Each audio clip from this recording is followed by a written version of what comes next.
Y'all, there have been so many Jennifer Lopez warning signs throughout the past 3 decades, but some people haven't been paying attention. So here's our list of them. Now starting off, JLo cannot keep a man, which is honestly really sad when you think about it, but she has a horrible relationship history. You see, JLo married Ojani Noah in February 1997, but their marriage was short-lived, as they divorced 11 months later. She then dated Diddy in 1999 after the pair met on the set of a music video, but they later split up in 2001. Then JLo and Chris Judd tied the knot in September 2001, but the couple's marriage was over by June 2002, and their divorce was finalized in 2003. This was then when she and Ben Affleck had their first engagement and then called it off in early 2004. JLo then married Mark Anthony in June 2004, welcoming twins Max and Emmy in February 2008. However, they announced their split in July 2011. Then just 4 months after splitting from Anthony, JLo started dating her backup dancer Casper Smart in November 2011. Now they dated on and off until 2016. She announced her engagement to Alex Rodriguez in March 2019 after more than 2 years of dating, but they called off the engagement in 2021. After this, she got back together with Ben, they got married, and then got divorced. Then at some point, or even at multiple points during this, it was rumored that she had something going on with Drake. Now, the common denominator in all these relationships is JLo, so I'm more inclined to think that she is the problem, and that's just a huge red flag. Then there's the fact that she bases her whole identity on being from the Bronx, but it's been proven time and time again that she over-exaggerated her time there and that she doesn't even like it. Like in 2014, she was filming a documentary where she went outside her childhood home. While filming, the owner of the house came out and she explained to him that she used to live there. He asked who she was and she said Jennifer, and then she said Jennifer Lopez, and he still didn't know who she was, which is honestly just hilarious. Then, of course, she has her song Jenny from the Block, but it seems like people from the block don't really like Jenny. In 2002, it was reported that residents thought JLo exploited her roots to enhance her street image, but doesn't give anything back, even autographs. She's a phony, a fake, and she doesn't do anything for the block, said resident Michael O'Neill. She only comes here for her image. Yep, at this point, JLo showed up in the Bronx for an interview with Diane Sawyer. Now for the cameras, she visited places she used to frequent, but behind the scenes, her bodyguards were pushing away fans, leaving some in tears. She doesn't represent like Mariah and Nelly and Eminem, shouted Angelina Williams at the time. She won't come to our graduation or our dance marathon, she just says no. That's not right. Now one local said she got millions of dollars, she uses the school and hasn't donated a thing. She should be making a difference. Build an after-school program, donate computers, do something. Now, when JLo was asked if she gave to Bronx charities, an assistant in her publicist's office said, "I'm not sure whether that's information she does give out." Yikes. Then there was the fact that in 2011, JLo filmed a car commercial that was supposed to take place in the Bronx, but the ad backfired when it was reported that she never actually went to the Bronx to film the ad and that a body double stand-in was used instead. And I mean, if you watch the ad and knowing all this information, it's pretty obvious. Now, one of the reasons why JLo might not be able to keep a man is the reported rules that she puts on them. In 2017, she made headlines when news broke that she was dating former New York Yankee Alex Rodriguez. Rumors later spread that JLo would only consider marrying A-Rod if he agreed to a list of demands. Reportedly, he was not allowed to talk to any women under the age of 40, and due to the fact that JLo loved his physique, she wanted a guarantee that he wouldn't let himself go once they got married. In addition to this, the singer insisted on a limit of 3 drinks for A-Rod when he was out of town, according to Us Weekly. And now JLo didn't just do this with A-Rod. According to OK Magazine, JLo reportedly put Ben on a strict diet and workout regimen since the two got back together. When they first started dating, Ben was up at 5 a.m. hitting the gym with JLo. He was a lot more conscious about looking like a guy who was worthy of dating Hollywood's biggest glamour gal, the source said, before revealing that JLo believed Ben was beginning to let himself go. She expects him to pick up the slack and wants him working out every day and eating right,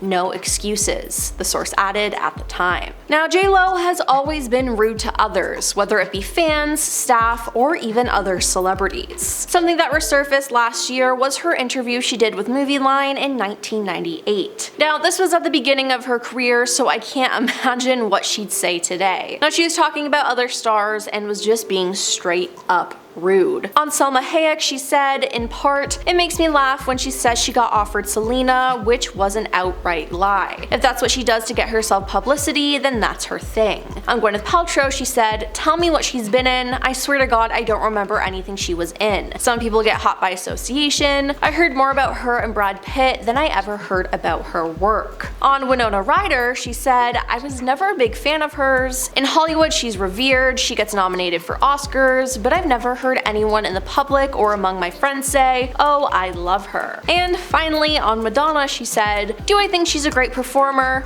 Yeah. Do I think she's a great actress? No. Acting is what I do, so I'm harder on people when they say, 'Oh, I can do that, I can act.' I'm like, hey, don't spit on my craft." Yeah, now this clearly upset a lot of people. And with the resurgence of this article, it might be the reason why no celebrities really wanted to make cameos in her new self-funded musical movie, This Is Me Now, a love story, that was released in early 2024. Now, alongside the film, Jen also released a documentary, and in the doc she talks about all the other celebrities she asked to be a part of the film who declined. She says, "I don't want to force anyone who doesn't think that it's going to be fun to do this. Nobody wants to say no to me, I get that, but when an actor doesn't like a script or is worried about it, that's what they say. I know that, I've done that." Now later on we hear that Taylor Swift was a no, Jason Momoa was not available, Jennifer Coolidge was also not available, and Ariana Grande was also unavailable. Now she wanted Bad Bunny to make a little cameo, but he never did. Now there were some stars who said yes, like Jane Fonda, Keke Palmer, Fat Joe, Trevor Noah, Sofia Vergara, Post Malone, Kim Petras, Neil deGrasse Tyson, and obviously Ben Affleck. But still, that many celebrities turning her down is not a good look. I mean, J-Lo did come under fire last year after her appearance at the Met Gala. Anika Reed, senior news editor at USA Today, posted a TikTok 2 days after the event asking J-Lo who she was wearing. J-Lo responded with one word while looking the journalist up and down as she ascended the Met Gala staircase. Now, a lot of people accused her of being rude, as some viewers believe that she spoke condescendingly to the editor. Now online, a woman named Emily Watford, who worked in an arena where J-Lo performed, said that J-Lo's niceness is so fake, disgusting. She said everything in her room had to be white, she made them close and sanitize the entire child playroom for only her kid or kids, whatever she has. That isn't bad. If you've got the money to do it, then do it. She said, but what was bad was that a doorman looked at her, and apparently she hates when staff look at her. So she started yelling at her, whoever about it, in front of the doorman like he wasn't there. He said so much for Jenny from the block, and well, she got him fired. Now, there was also a time where she got a maid fired from her job. Jennifer was staying at the Melia Dusseldorf in Germany, and a maid working at the Hotel Pré Doja approached the diva's room to get an autograph. She spoke with J-Lo's assistant, who denied her to see the star, and the next morning Pré was fired. Pré said, "A day later, the cleaning company that employed me at the hotel called and said that Miss Lopez had complained. I was fired right there on the phone because of an autograph." Then there's the fact that J-Lo is known for being cheap. According to several of J-Lo's former staff members, Jennifer earned herself the nickname Pay Low because she paid her staff around 50% less than they could make elsewhere. Now, this rumor has been going on for years, as way back in 2003, Jennifer was spotted in Vegas with her then boyfriend Ben Affleck, and the pair had a big win, and Ben decided to drop a $2,000 tip to the dealer. But before he could scoop up the generous reward, J-Lo snatched up the cash and swapped it for $200 instead. Well, that's all for our list of Jennifer Lopez warning signs we should have seen coming. Now, are you a fan of J-Lo? Let us know your thoughts in the comments down below, and don't forget to like and subscribe to our channel. I'm your host Emily, and we'll see you next time.